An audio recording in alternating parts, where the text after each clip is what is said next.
Hello, listening friends. नमस्कार श्रोता मित्रों, We are delighted you tuned in to this program. हम बहुत आनंदित हैं कि आप इस कार्यक्रम में सम्मिलित हुए हैं। We are at the very end of a series of messages from 2 Peter. हम पत्रस की दूसरी पत्री पर आधारित संदेश श्रृंखला के बिल्कुल समापन पर पहुंच गए हैं। And Peter's last words are about the return of Christ. और पत्रस के अंतिम शब्द मसीह के पुनरागमन के विषय में है। In 2 Peter 3:10-21, दूसरा पत्रस 3 अध्याय के 10 से 21 पदों में he tells us the return of the Lord will be sudden. वो हमें बताता है कि प्रभु की वापसी अचानक होगी। Over the past several messages, पिछले कई संदेशों में we saw Peter's intense appeal to true believers. हमने सच्चे विश्वासियों के लिए पत्रस के गहन निवेदन को देखा। He exhorts them to get out of the places where they are being misled by false doctrine. वो उन्हें प्रेरित करता है कि वो उन स्थानों से बाहर निकल आएं जहां उन्हें झूठी शिक्षा के द्वारा भटकाया जा रहा है। He exalts them to expose false teachers who are denying the scriptural authority. वो उन्हें प्रेरित करता है कि वो उन झूठे शिक्षकों का पोल खोलें जो वचन के अधिकार का इनकार करते हैं। Now in 2 Peter 3:10-18, अब दूसरा पत्रस 3 अध्याय के 10 से 18 पदों में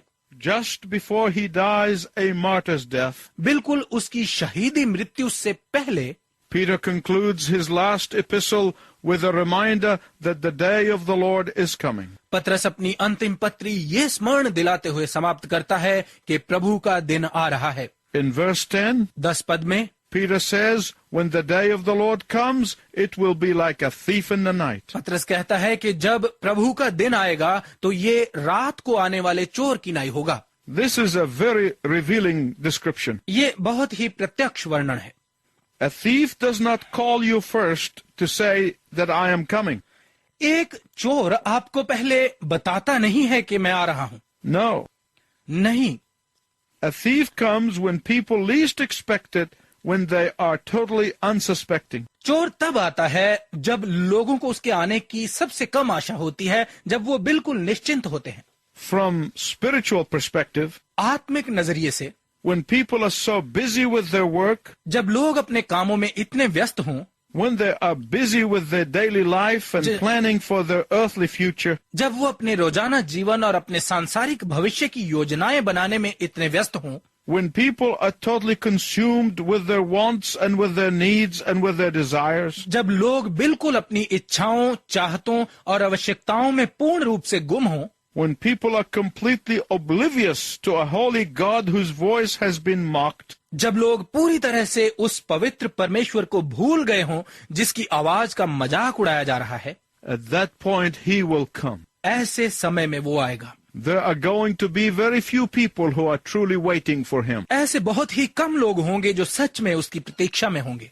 Remember this. ये याद रखिए, Peter heard with his own ears the Lord Jesus Christ to be saying in Matthew 24:44, पत्रस ने अपने कानों से मत्ती रचित सुसमाचार 24 अध्याय के 44 पद में प्रभु यीशु मसीह को ये कहते सुना that the Son of Man is coming at an hour when you do not expect him. कि मनुष्य का पुत्र ऐसी घड़ी आएगा जब तुम्हें उसके आने की आशा न होगी। Peter heard the Lord with his own ears when he said, पत्रस ने अपने कानों से प्रभु को ये कहते हुए सुना, if the man of the house had known what hour the thief would come, he would have watched and would not have allowed his house to be broken into. यदि घर के मालिक को पता होता कि चोर किस घड़ी आएगा तो वो जागता रहता और अपने घर में चोरी न होने देता। And Peter explains that on the day of the Lord, heavens will pass away. और पत्रस समझाता है कि प्रभु के दिन आकाश जाता रहेगा। Here he is referring to the atmospheric heaven and possibly the stellar heaven.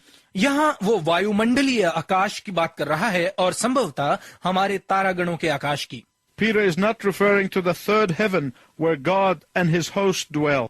पत्रस तीसरे आकाश की बात नहीं कर रहा जहाँ परमेश्वर और उसकी सेनाएं रहती हैं। And when the atmospheric heaven explodes, और जब वायुमंडलीय आकाश फटेगा, there is going to be such a noise as the world has never heard. तो इतनी बड़ी और भयानक आवाज होगी जैसी संसार ने कभी न सुनी हो। And the earth will burn up. और धरती जल जाएगी। What an incredible and incomprehensible event. क्या ही अविश्वसनीय और अबोध्य घटना होगी। The word used in this verse means consume utterly. It means nothing will remain. इस पद में जिस शब्द का प्रयोग किया गया है उसका अर्थ है पूरी तरह से चट कर लेना। इसका अर्थ है कि कुछ भी नहीं बचेगा। What an awesome event. कितनी भयदायक घटना। Everything your eye sees has a stamp on it that says to be burnt. आपकी आंख जो कुछ भी देखती है उस पर एक मोहर लगी है जो कहती है जलाए जाने के लिए। All of the cities of the world have a stamp on them to be burnt. संसार के सभी शहरों पर एक मोहर लगी हुई है जलाए जाने के लिए। The magnificent mountains have a stamp on them to be burnt. शानदार पर्वतों पर ये मोहर लगी हुई है जलाए जाने के लिए। Some of you might be listening to me today, do not like to hear about the day of judgment. आप में से आज कुछ ऐसे लोग मुझे सुन रहे होंगे जो न्याय के दिन के बारे में सुनना पसंद नहीं करते। But Jesus tells us about a man who did not like to hear about the day of judgment. परंतु यीशु हमें एक ऐसे मनुष्य के बारे में बताता है जिसे न्याय के दिन के बारे में सुनना अच्छा नहीं लगता था। And he was making big plans for his life. और वो अपने जीवन के लिए बड़ी बड़ी योजनाएं बना रहा था। But Jesus said to him, परंतु यीशु ने उससे कहा, "Oh fool, tonight your life is required of you, and to whom will you leave all of this?" हे मूर्ख, आज रात ही तेरा प्राण तुझसे ले लिया जाएगा और फिर ये सब तू किसके लिए छोड़ जाएगा? The world has come to know that it is not only possible for the earth to burn, but it is a real possibility. संसार जान गया है कि धरती का जलना केवल संभव ही नहीं है परंतु ये असल में संभव है। Peter says it is not only probable, but it is absolutely certain. पतरस कहता है कि ये शायद नहीं है परंतु ये बिल्कुल निश्चित है। And it is part of God's master plan. और ये परमेश्वर की मुख्य योजना का एक हिस्सा है। And therefore we must plan for it. We must prepare for it. और इसलिए हमें इसके लिए योजना बनाना आवश्यक है, हमें इसके लिए तैयार होना है। In verses 11 and 12 of 2 Peter 3, दूसरा पत्रस 3 अध्याय के 11 और 12 पदों में Peter gives us two ways to live, to which we must pay heed. पत्रस हमें जीने के दो तरीके बताता है जिन पर ध्यान देना हमें आवश्यक है। Since all things are made for destruction, what sort of people ought we to be? जबकि सब वस्तुएं नाश किए जाने के लिए बनाई गई तो हमें किस प्रकार के लोग होना आवश्यक है? First, we are to live lives of holy conduct. पहले हमें पवित्र आचरण का जीवन जीना है। Peter spoke about holiness a great deal, both in 1 Peter and 2 Peter. पहला पत्रस और दूसरा पत्रस दोनों में पत्रस ने पवित्रता के बारे में बहुत अधिक बातें की हैं। To be holy means to be set aside. पवित्र होने का अर्थ है अलग किए जाना। And when you are set aside, it means that you are meant for God's use only. और जब आप अलग किए जाते हैं तो इसका अर्थ है कि आप केवल परमेश्वर के इस्तेमाल के लिए हैं। When your tongue is set aside, it means that you will bless and not curse. जब आपकी जुबान अलग हो जाती है तो इसका अर्थ है कि आप आशीष देंगे, श्राप नहीं। When your mind has been set aside, you will think good thoughts, not evil ones. जब आपका मन अलग कर दिया गया है तो आप केवल अच्छे विचार सोचेंगे, न कि बुरे विचार। When your time is set aside, you will spend it in serving, encouraging, and uplifting, not gossiping and tearing down. जब आपका समय अलग हो जाता है, आप इसे सेवा में प्रोत्साहित करने और उभारने में बिताएंगे, न कि गप्पे मारने और व्यर्थ बातों में। Peter says you must live a godly and holy life. पत्रस कहता है कि तुम्हें भक्तिपूर्ण और पवित्र जीवन जीना आवश्यक है। Secondly, you must live a life of expectancy of the Lord's return. दूसरा, आपको प्रभु के आगमन की आशा का जीवन जीना आवश्यक है। Jesus tells a parable about 10 young women. यीशु 10 जवान स्त्रियों के बारे में एक दृष्टांत देते हैं। 5 were foolish and lived the life of self-pleasing. 5 मूर्ख थीं और उन्होंने अपना जीवन खुद को खुश करने के लिए जिया। And they were not adequately prepared for the groom's return. और वो दूल्हे के आगमन के लिए पर्याप्त रूप से तैयार नहीं थी। But the 5 wise ones were looking for his coming and were adequately prepared. परंतु 5 बुद्धिमान स्त्रियां उसके आने की प्रतीक्षा में थीं और पर्याप्त रूप से तैयार थीं। And when the bridegroom came, और जब दूल्हा आया, the 5 wise ones went to the wedding. तो 5 बुद्धिमान विवाह में शामिल हो गईं। The others stood on the other side of a closed door, weeping in sorrow. और दूसरी 5 बंद दरवाजे के बाहर खड़ी दुख में रो रही थी। Peter tells us that the reason the Lord has not yet come is because of his long suffering. पतरस हमें बताता है कि प्रभु के अभी तक न आने का कारण है उसका लंबा दुख। But then he said we can hasten the day of the Lord. परंतु फिर वो कहता है कि हम प्रभु के दिन को जल्दी ला सकते हैं। How do we hasten the day of the Lord? हम प्रभु के दिन को जल्दी कैसे ला सकते हैं? First, पहला, by praying for it. इसके लिए प्रार्थना करने के द्वारा। We can ask the Lord daily to bring his kingdom to fulfillment. हम प्रतिदिन परमेश्वर से कह सकते हैं कि वो अपने राज्य को संपूर्ण करे। Secondly, दूसरा, by making him known so people may repent and turn to him. उसके बारे में लोगों को बताकर ताकि लोग पश्चाताप करें और उसकी ओर मुड़ें। Peter said, पतरस ने कहा, believers are not called to bask in the sunshine of God's kingdom. विश्वासियों को परमेश्वर के राज्य की धूप सेकने के लिए नहीं बुलाया गया है। We are not given the privilege of being brought into salvation so that we can keep it as a secret to ourselves. हमें उद्धार में बुलाए जाने का सौभाग्य इसलिए नहीं दिया गया है कि हम इस उद्धार को एक रहस्य की तरह अपने तक ही रखें। Jesus wants us to bring others to know him and receive salvation. यीशु चाहता है कि हम दूसरों को उसके बारे में बताएं और वो उद्धार प्राप्त करें। And Peter is saying this is how we can hasten the day of the Lord. और पतरस कहता है कि इस रीति से हम प्रभु के दिन को जल्दी ला सकते। And the way we do that is to see to it that the gospel is known to everyone. और इसे हम इस प्रकार से करते हैं कि हम देखें कि हर किसी ने सुसमाचार जान लिया है। In verse 13, 13 पद में Peter tells us that the destruction of the earth and the heavens should not depress us. पतरस हमसे कहता है कि आकाश और धरती का विनाश हमारे लिए दबाव का कारण नहीं होना चाहिए। If we know the Lord, यदि हम प्रभु को जानते हैं, if you have put all of your sins under his cleansing blood, यदि आपने अपने सब पाप उसके शुद्ध करने वाले लहू के नीचे डाल दिए हैं, you should be happy and excited and look forward to the day of the Lord. तो आपको खुश और आनंदित होकर प्रभु के दिन की प्रतीक्षा करनी चाहिए। Why? क्यों? Peter gives us the answer in verse 14. 14 पद में पतरस हमें इसका उत्तर देता है। Peter says, पतरस कहता है, because you are in peace and without blemish or spot. क्योंकि तुम शांति में और बिना किसी दाग धब्बे के हो। My listening friend, let me ask you a question. मेरे श्रोता मित्र, मैं आपसे एक प्रश्न पूछता हूँ। Are you at peace with yourself? क्या आप अपने साथ शांति में हैं? Are you at peace with your brothers and sisters in the family of Christ? क्या आप मसीह के परिवार में अपने भाई बहनों के साथ शांति में हैं? Then Peter also said blameless. फिर पतरस ने निर्दोष भी कहा। How can we be blameless? हम निर्दोष कैसे हो सकते हैं? It means that when you sin, you confess it. इसका अर्थ है कि जब आप पाप करते हैं तो आप इसे मान लें। You don't rationalize it or hide it. आप इसे सही ठहराने या छिपाने का प्रयत्न न करें। You don't cover it up by saying, well, I'm not as bad as this person. आप ये कहते हुए इसे न ढांपें, खैर मैं उस व्यक्ति जितना बुरा आदमी नहीं हूं। Confess it and be truly repentant. इसे मान लें और पूरी तरह से पश्चातापी बने।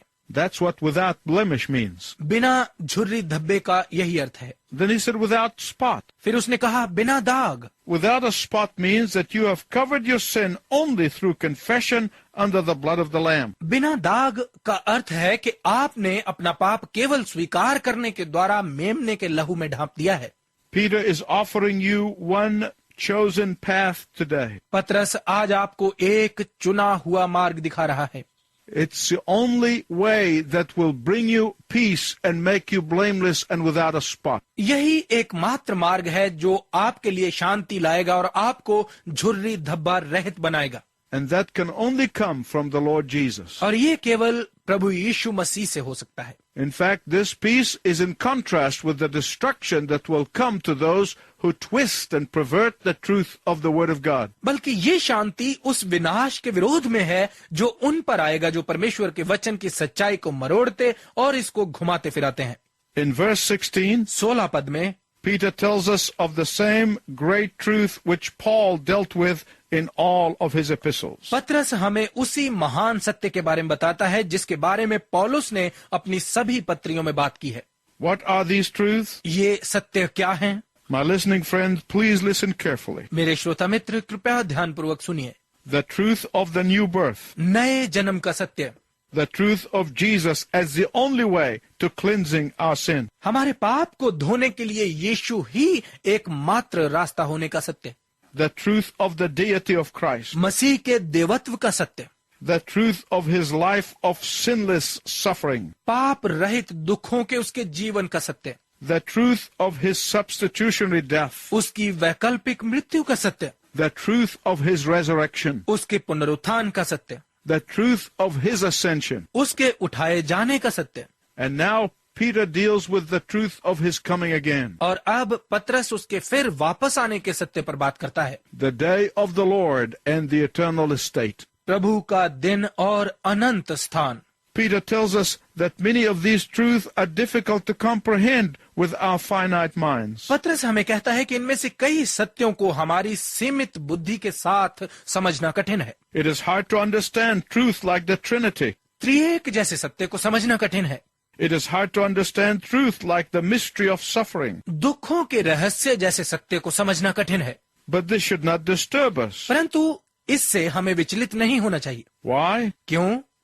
Peter said, because the word of God is infinite and inexhaustible. पतरस कहता है क्योंकि परमेश्वर का वचन असीम और अपार है। But there is a day that is coming in which you and I will comprehend all truth. परंतु एक दिन है जो आने वाला है जिसमें आप और मैं सारे सत्य को समझ जाएंगे। Not only that, but one day we will even understand why these things are kept from our eyes. और केवल इतना ही नहीं, परंतु एक दिन हम ये भी समझ जाएंगे कि ये बातें हमारी आंखों से परे क्यों रखी गई।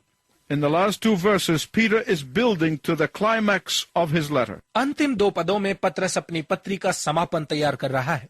His message is clear. उसका संदेश स्पष्ट है। False teachers will lead you astray. झूठे शिक्षक आपको गलत मार्ग में ले चलेंगे। Their end is destruction, for the day of judgment is coming. उनका अंत नाश है क्योंकि न्याय का दिन आ रहा है। So as he closes his letter, Peter says in verse 17, तो अपनी पत्री समाप्त करते हुए 17 पद में पतरस कहता है, remember what you know. जो जानते हो वो याद रखो। Don't be fooled by false teachers. झूठे शिक्षक तुम्हें मूर्ख न बना पाएं। Be steadfast. दृढ़ रहो, Watch out. सचेत रहो, Be on guard. सावधान रहो, Flee from evil. बुराई से भागो। Finally, in verse 18, he says, अंत में 18 पद में वो कहता है, the way you're going to be strong and not fall is to grow in grace and in knowledge. जिस तरह से तुम सामर्थी बन सकते हो और गिरने से बच सकते हो वो है कि तुम अनुग्रह और ज्ञान में बढ़ो। How do you grow in grace? आप अनुग्रह में कैसे बढ़ते हैं? To grow in grace means that you become more like Jesus every day. अनुग्रह में बढ़ने का अर्थ है कि आप प्रतिदिन और अधिक यीशु के समान बनते जाएं। Grace flows from him and you cannot receive it if you are not spending time with him. अनुग्रह उससे बहता है और आप इसे प्राप्त नहीं कर सकते यदि आप उसके साथ समय नहीं बिताते। When he hung on the cross, जब वो क्रूस पर लटका his grace was manifested. तो उसका अनुग्रह प्रकट हुआ। When he looked up to heaven and he said, Father, forgive them. जब उसने स्वर्ग की ओर देखकर कहा, पिता इन्हें क्षमा कर। Have you forgiven those who have wronged you? क्या आपने उन्हें क्षमा किया है जिन्होंने आपके साथ छल किया? If you have someone that you cannot forgive, then you are not growing in grace. यदि कोई ऐसा है जिसे आप क्षमा नहीं कर सकते तो फिर आप अनुग्रह में बढ़ नहीं रहे हैं। Then Peter said that you might grow in the knowledge. फिर पतरस कहता है कि तुम ज्ञान में बढ़ो। Knowledge here does not mean head knowledge or information, यहाँ ज्ञान का अर्थ दिमागी ज्ञान या जानकारी नहीं है, but it means intimate knowledge. परंतु इसका अर्थ है स्पष्ट ज्ञान। Are you growing every day in knowing God? क्या आप प्रतिदिन परमेश्वर को जानने में बढ़ रहे हैं? Are you growing every day in knowing His character? क्या आप प्रतिदिन उसके चरित्र को जानने में बढ़ रहे हैं? Are you growing every day in knowing how He works? क्या आप प्रतिदिन उसकी कार्यविधि को जानने में बढ़ रहे हैं? Are you growing every day in knowing how He deals with you? क्या आप प्रतिदिन ये जानने में बढ़ रहे हैं कि वो आपके साथ कैसे पेश आता है? Are you able to hear His voice? क्या आप उसकी आवाज सुन पा रहे हैं? Are you able to distinguish between His voice and the voice of Satan and the flesh? क्या आप उसकी आवाज में और शैतान और शरीर की आवाज में अंतर कर पा रहे हैं? Test what you know by the Word of God. आप जो जानते हैं उसे परमेश्वर के वचन के द्वारा जांचिए And then obey Him without counting the sacrifice. और फिर बलिदान की परवाह किए बिना उसकी आज्ञा मानिए। Jesus is coming back. यीशु वापस आ रहा है And when He does, will you be ready? और जब वो आता है तो क्या आप तैयार होंगे? It is my prayer that I see each one of you in heaven. मेरी ये प्रार्थना है कि मैं आप में से प्रत्येक को स्वर्ग में मिलूं। The Lord wants you to come to Him. प्रभु चाहता है कि आप उसके पास आएं। Will you give him your life right now? क्या आप इसी वक्त अपना जीवन उसे सौंपेंगे? You can pray this simple prayer with me. आप मेरे साथ ये आसान सी प्रार्थना कर सकते हैं। Lord Jesus, Prabhu Yeshu, I want to go to heaven. मैं स्वर्ग जाना चाहता हूँ। I come to you now, मैं अभी आपके पास आता हूँ, confessing my sin, अपने पाप को स्वीकार करते हुए, repenting of my sin. अपने पाप से पश्चाताप करते हुए। I receive you as my Savior. मैं आपको अपने उद्धारकर्ता के रूप में स्वीकार करता हूँ। I'll follow you as my Lord. मैं आपको अपना प्रभु मानकर आपके पीछे चलूंगा। Thank you for the assurance of heaven. स्वर्ग के आश्वासन के लिए आपका धन्यवाद। Amen. आमीन।